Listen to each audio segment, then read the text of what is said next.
Hello families, thank you for watching this presentation about Mountainside's Gifted and Talented program. I'm Ashley Hines. I am brand new to Mountainside. This is my 20th year teaching gifted education. Previously, I was in Charlotte Mecklenburg Schools, which is in North Carolina. For college, I went to college at William and Mary in Virginia, and then I got my master's in gifted education from UConn. And that's my dog Sprinkles there with me in the picture. So when we say gifted and talented kids, who are we talking about? Well, we're talking about kids who possess or demonstrate high levels of ability in one or more areas compared to their chronological peers, and who therefore require modification in the curriculum if they're to achieve in accordance with their capabilities. Mountainside's goal for our gifted and talented program is to support the academic growth and social emotional development of gifted and advanced learners. We use multiple measures to identify kids for our gifted and talented program. Using multiple measures is a best practice in gifted education. So rather than basing it on one test score, we look at a number of scores, including we have universal aptitude screening with the COGAT in 2nd and 5th grades. And then each year we look at the kids' achievement test scores. And achievement test scores include iReady, NJSLA, both of those in math and reading, the kids' reading levels, their math post-tests. In the upper grades, we also include the kids' GPA, and in the primary grades, we consider teacher recommendations. In addition to working with identified gifted and talented kids, I'll also be working with kids who didn't identify based on the rubric, but they've shown extremely high class performance. And the groups of kids who I work with are designed to be flexible and be revised as needed. So it's going to be based on test scores, it's going to be based on class performance to determine who's ready for that next level of enrichment and acceleration. For example, in kindergarten, I will be providing enrichment activities to the classroom teachers focused on, first, lollipop logic. And so we start kind of basic with sequencing, and then it moves into relationships. And then once kids understand relationships, they can start to figure out analogies. And so it's just an extra way to provide some opportunities for that critical thinking for our kindergartners. In 1st grade, we will use Yet U, or Yet University. It's a program that we developed in Charlotte, and it's based on PETS, primary education thinking skills. We're going to start out with a focus on growth mindset, which is really important for these kids. Growth mindset is the idea that if you can't do something yet, if you practice, you will get better at it. And so the more that we can have kids understand that it's okay not to get something right the first time, that's great, because a lot of times the kids are used to getting things correct on the first try. And so what happens if it takes another try or another 2 tries? And then listed there, we have some different types of thinking that we use in the program. And the little characters across the screen there, each one represents a different kind of thinking. So we'll be practicing that in 1st grade. In 2nd grade, I'll also provide teachers with enrichment activities, including math tiles, which is like a type of math puzzle. Again, having the kids work on activities that don't have immediate correct answers is great for their perseverance and resilience. So when you come to a problem or an activity, if you don't know exactly what the answer is when you start, it's really good to be able to work through it. And sometimes you don't get it right the first time, and that's okay. It doesn't mean you're not smart. It just means you need to try it again. We'll also use some Jacob's Ladder texts and questions. So Jacob's Ladder is a reading comprehension program that's designed to take kids from answering basic questions to moving up in complexity. So they move up the ladder as they answer more complicated questions. And I'll be meeting with identified kids in their regular classroom. Okay, in grades 3 through 8 for math, we will be using both enrichment and acceleration. So we'll accelerate or go beyond the grade level when appropriate, and when appropriate, we will enrich, so going a little bit deeper. Mr. Kinney has purchased us some hands-on equations, which is fantastic. So that's the picture there on the left. Hands-on equations is a concrete approach to algebra, and it's a really neat program that makes things concrete, where the kids are actually moving pawns and number cubes on a balance and being able to solve for x. We also have hands-on equations fractions, and that's what we'll do with our older kids.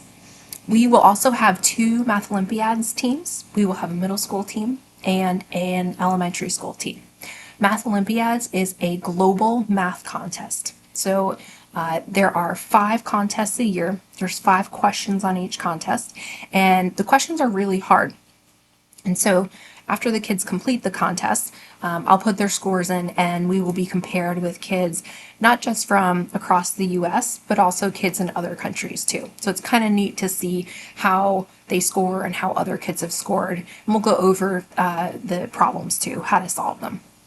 Again, math tiles, you can see a little example there in the lower right corner. Using order of operations with exponents. And so the idea is that the digits 0 through 9 fit in those squares, and there's only one way that gets all of those equations to be correct, and it's okay not to get it on the first try, and it's a good thing to have to try again. We'll also focus on some model drawing. So model drawing helps us to make our thinking visible. A lot of our kids think intuitively, and they don't always know how they got an answer. And so being able to show them what the thinking looks like on paper is what we do with model drawing. Kids are not always a fan of model drawing because it's a lot faster for them to just reason through it in their head. But as we move into harder problems, it's going to be helpful for them to be able to articulate their thinking. In reading in grades 3 through 8, again, we'll use enrichment and acceleration when appropriate.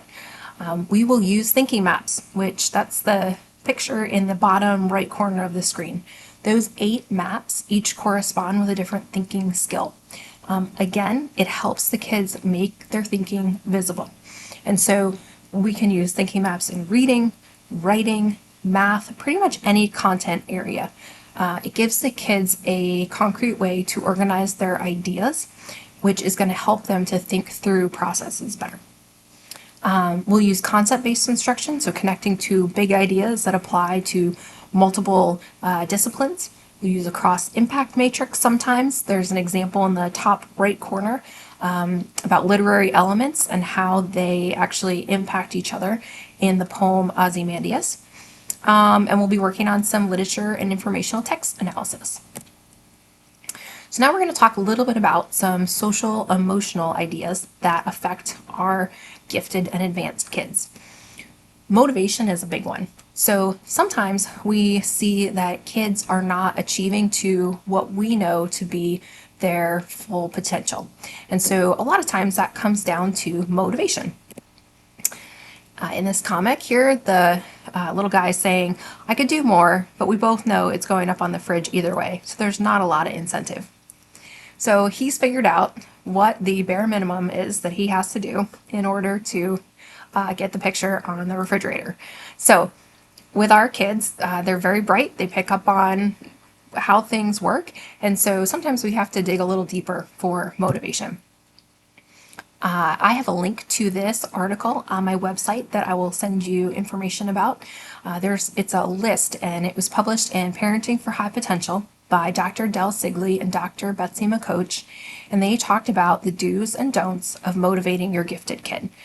It's a pretty friendly read. It's a list. I would greatly encourage you to check it out. There's some pretty practical information on there. Also by Dr. Sigley and Dr. McCoach is the achievement orientation model. And in the achievement orientation model, if a child possesses the skills needed to complete a task, but it's not happening, it's probably because one of these 3 pieces are missing. So when these 3 pieces come together, then we see motivation. One of the pieces is that the kids value the task or the outcome, so it's meaningful to them. They have to expect to succeed. They have to believe that people around them want them to succeed and can support them. And they have to have the confidence needed to perform the task. So if you're seeing kids who are underperforming, kids who are not motivated, then chances are one of these 3 pieces is missing. Asynchronous development. This is the idea that gifted kids, all kids, don't develop evenly across the board as far as all of their skills. So you might have a child who can tell you all kinds of multiplication facts, but he or she has trouble tying their shoes. And so the math multiplication skills are definitely above grade level, above that child's age. But the shoe tying or the fine motor abilities might be in line with that child's age or maybe even a little bit below. So when kids are showing those really high cognitive abilities, things that they are not as good at stick out more. And so sometimes it's things like fine motor skills, sometimes it's still cognitive abilities. So they might be a very strong reader, but not as strong in math. And that relative strength and relative weakness shows up with our gifted kids. So gifted kids are exceptional learners. They think abstractly. They use advanced vocabulary. Oftentimes they are talented in multiple areas. And so therefore, you would think that they must have strong organizational skills. They can handle complex emotional situations, and they're mature, and they can naturally teach others, especially kids who are struggling with the learning. But I know that's not true. You know that's not true. Just because a child is extremely bright academically doesn't mean that they know how to be a good friend, or doesn't mean that they know how to self-regulate, especially when they're feeling upset. So we have to make sure that we are keeping realistic expectations and really understanding these kids. The last piece we're going to talk about is perfectionism. Perfectionism in and of itself is not a bad thing. As adults, we expect perfectionism from certain fields. If you think about like a pilot or a surgeon. However, from a 10, 12-year-old, we don't expect perfection. NAGC divides perfectionism into healthy and unhealthy. Healthy perfectionism is doing the best you can with the time and tools you have. Unhealthy perfectionism is when you feel like what you do is never good enough. You feel guilty if you're not working all the time. And that feeling continually dissatisfied leads to sometimes even physical symptoms. So we want to try to get on the healthy perfectionism side and away from the unhealthy perfectionism. I have a website, and on that website is a resources tab, and I've linked some information about gifted kids from NAGC. That's the National Association for Gifted Children. This is the website listed here. I'll also send it in an email to you. Here's my contact information. Email is the best way to get in touch with me. Mondays, Tuesdays, Thursdays, and Fridays, I'm at Deerfield, and on Wednesdays, I am at Beechwood. Thank you so much for watching this presentation. I am really looking forward to working with your kids this year.